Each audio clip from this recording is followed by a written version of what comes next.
Di antara sumber akidah yang keliru adalah menjadikan mimpi sebagai sumber akidah. Ini juga musibah banyak menimpa saudara-saudara kita dari antara kaum muslimin. Ya, tiba-tiba dia melakukan satu amalan, dalilnya mimpi. Dapat wangsit dalam apa? Dalam mimpi.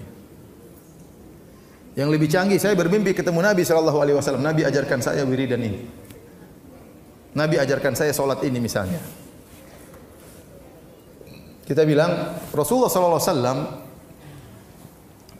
meninggalkan banyak hukum-hukum, hadis-hadis Nabi SAW banyak. Itu aja antum, ini jelas dari Nabi SAW. Sanadnya sahih.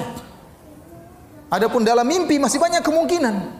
Kau salah lihat, kau salah dengar. Ya. Mimpi kan tidak jelas seperti orang lagi bangun. Ya. Kenapa kau meninggalkan yang jelas? Hadis-hadis Nabi, hukum-hukumnya yang sudah dijelaskan oleh para ulama, kemudian kau berpaling kepada sesuatu yang tidak jelas. Taruhlah kau benar-benar bermimpi dengan Nabi dalam mimpi. Bertemu dengan Nabi dalam mimpi. Itu pun suatu yang tidak jelas. Apalagi para ulama telah ijma', kata Nawawi rahimahullah dalam Majmu' Syarhul Muhadzab, Al-Majmu' Syarhul Muhadzab, kata beliau, ijma' ulama tidak boleh mimpi dijadikan dalil. Mimpi itu paling banter hanya untuk isti'nas, untuk penguat. Contohnya bagaimana? Contohnya seorang dalam tidur bermimpi ketemu dengan Nabi, kemudian Nabi bilang, wahai fulan, hendaknya kau berbakti kepada orang tuamu. Itu enggak jadi masalah. Memang perintah untuk berbakti sudah diperintahkan oleh Nabi dalam hadis-hadisnya. Contohnya seorang bermimpi, saya dengar seorang bermimpi, saya mimpi ketemu Nabi, Nabi bilang, kenapa kau tidak sholat tarawih? Ya enggak apa-apa, silakan sholat tarawih. Karena memang sholat tarawih sudah ada dalilnya. Tapi membuat hukum baru tidak mungkin karena agama sudah sempurna. Nabi telah berkata dalam Al-Quran, Allah berfirman, Al-yawma akmaltu lakum dinakum. Pada hari ini telah aku sempurnakan agama Islam bagi kalian. Nah, kalau ternyata bisa muncul syariat-syariat baru lewat mimpi, berarti agama Islam belum sempurna. Berarti ada ajaran yang tidak diketahui oleh Nabi dan para sahabat dan tidak diketahui oleh semua orang, sekarang baru Anda tahu karena Nabi kasih tahu. Berarti baru sempurna sekarang dong. Kalau begitu caranya, agama tidak akan pernah sempurna sampai tunggu bid'ah yang terakhir muncul baru sempurna. Paham atau tidak? Ya. Karena kelaziman daripada bid'ah sebagaimana perkataan Imam Malik rahimahullahu taala, ya. Wa man za'ama annal bid'ah, barang siapa yang menyangka bahwasanya ada bid'ah hasanah, faqad za'ama anna Muhammadan khana risalah, ya. Barang siapa yang berpendapat ada bid'ah hasanah, maka dia telah menuduh Muhammad telah berkhianat terhadap risalah. Berarti ada sesuatu yang belum disampaikan oleh Nabi. Kenapa? Karena Allah telah berfirman, Al-yawma akmaltu lakum dinakum. Pada hari ini telah aku sempurnakan bagi kalian agama kalian. Ya. Maka tidak mungkin Nabi kemudian membuat syariat baru dalam mimpinya. Oleh karena Imam Nawawi berkata, seandainya seorang tidur dalam mimpi, datang Nabi SAW berkata, wahai fulan, besok 1 Syawal. Kata Imam Nawawi, tidak boleh dia percaya dengan mimpi tersebut. Besok dia tetap harus lihat hilal. Karena yang nyuruh lihat hilal juga siapa? Siapa yang suruh lihat hilal? Nabi SAW juga. Sekarang dalam mimpi, taruhlah benar dia ketemu dengan Nabi dalam mimpi, Nabi bilang besok 1 Syawal.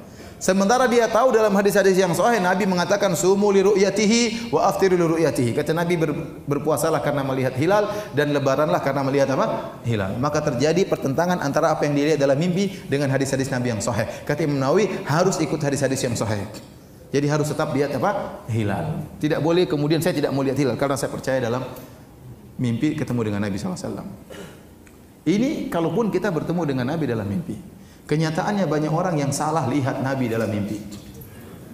Benar, Nabi berkata, "Man ra'ani fil manami faqad ra'ani, fa inna syaitana la yatamatsalu bi." Kata Nabi sallallahu alaihi wasallam, barang siapa yang melihat aku dalam mimpi, sungguhnya dia telah melihat aku, karena setan tidak bisa meniruku. Setan tidak bisa meniru Nabi, tapi setan bisa ngaku-ngaku sebagai Nabi. Saya ulangi, setan tidak bisa meniru Nabi, tapi setan bisa ngaku-ngaku sebagai Nabi. Contoh, saya ketemu dengan teman saya waktu saya di Papua, dia cerita, Firanda, saya lihat Nabi. Bagaimana ceritanya? Hari pertama saya berkelahi dengan setan dalam mimpi. Terus hari kedua saya berkelahi dengan setan. Masya Allah, mukadimahnya bagus. Hari ketiga berkelahi dengan setan. Hari keempat saya bertemu dengan Nabi, dengan para sahabatnya. Bagaimana ciri-ciri Nabi? Nabi wajahnya bersih bercahaya. Ada jenggotnya enggak? Enggak ada. Dia bukan Nabi. Itu Nabi liberal itu. Salah. Ada orang juga pernah mengaku bertemu dengan Nabi. Nabi bersahaja, Nabi berwibawa. Gimana ciri-cirinya? Rambutnya putih semuanya, jenggotnya putih. Tidak benar. Nabi waktu meninggal tidak punya uban, tidak sampai 20 helai. Itu bukan Nabi sallallahu alaihi wasallam. Nabi tidak pernah punya rambut sampai putih seperti itu, enggak pernah. Itu berarti bukan Nabi sallallahu alaihi wasallam. Oleh karena di zaman sahabat kalau ada orang mimpi ketemu Nabi, datang kepada sahabat, datang, wahai sahabat, saya mimpi ketemu Nabi. Kata sahabat tersebut, "Sifli ma ra'ait." Sifatkanlah apa yang kau lihat dalam mimpimu. Saya lihat begini-begini, itu Nabi, kata sahabat tersebut. Karena sahabat tahu tentang ciri-ciri siapa? Nabi sallallahu alaihi wasallam. Dan ciri-ciri Nabi ada dalam kitab Syama'il Muhammadiyah. Ciri-ciri wajahnya bagaimana, pundaknya bagaimana, kepalanya bagaimana, sampai bulu dadanya bagaimana, semuanya dalam Syama'il Muhammadiyah dijelaskan tentang sifat-sifat fisik Nabi sallallahu alaihi wasallam, gaya cara jalannya bagaimana Rasulullah sallallahu ya.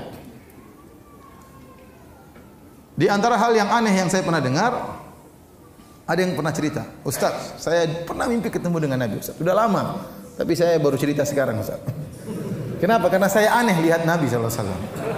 Gimana? Jadi saya ketemu dengan Nabi sallallahu alaihi wasallam, ada beberapa orang dan dia bilang saya Rasulullah sallallahu alaihi wasallam. Tapi waktu saya lihat Nabi pakai songkok nasional, kemudian pakai sarung. Ya mungkin Nabi lagi pakai baju lain kan bisa saja. Tapi yang anehnya Nabi pegang rokok gudang garam. Ini benar ini, wallahi dia cerita sama saya. Saya tidak main-main ya. Iya, makanya saya bilang subhanallah. Nabi sempat-sempatnya iklan rokok gudang garam. Saya bilang coba sarungnya merek apa itu, coba lihat. Masih ingat nggak? Sekarang baru saya yakin itu bukan Nabi. Jadi saya bilang memang setan tidak bisa niru Nabi, tapi setan bisa ngaku sebagai Nabi. Akhirnya banyak akidah rusak gara-gara ini. Contoh, akidah yang tersebar di tanah air kita. Beberapa tahun yang silam, pada zaman dahulu kala, tersebar sebagian orang menyebar fotokopi tentang penjaga kuburan Nabi bertemu dengan Nabi. Dan Nabi mengatakan telah murtad dari umatku setiap tahun sekian. Barang siapa yang memfotokopi, membagi berita ini sekian dapat kemaslahatan sekian. Barang siapa yang tidak mengkopinya dapat celaka kualat sekian. Itu tidak? Orang-orang ketakutan dapat itu. Ini gara-gara mimpi. Sampai saya ketemu orang di pom bensin, sudah azan maghrib. Dia bagi-bagi, ketakutan dia. Kita sholat, dia tidak sholat. Dia tidak sholat, dia tidak takut. Tapi kalau tidak bagi kertas itu, dia ketakutan. Ini gara-gara apa? Mimpi ketemu Nabi. Gara-gara mimpi ketemu Nabi.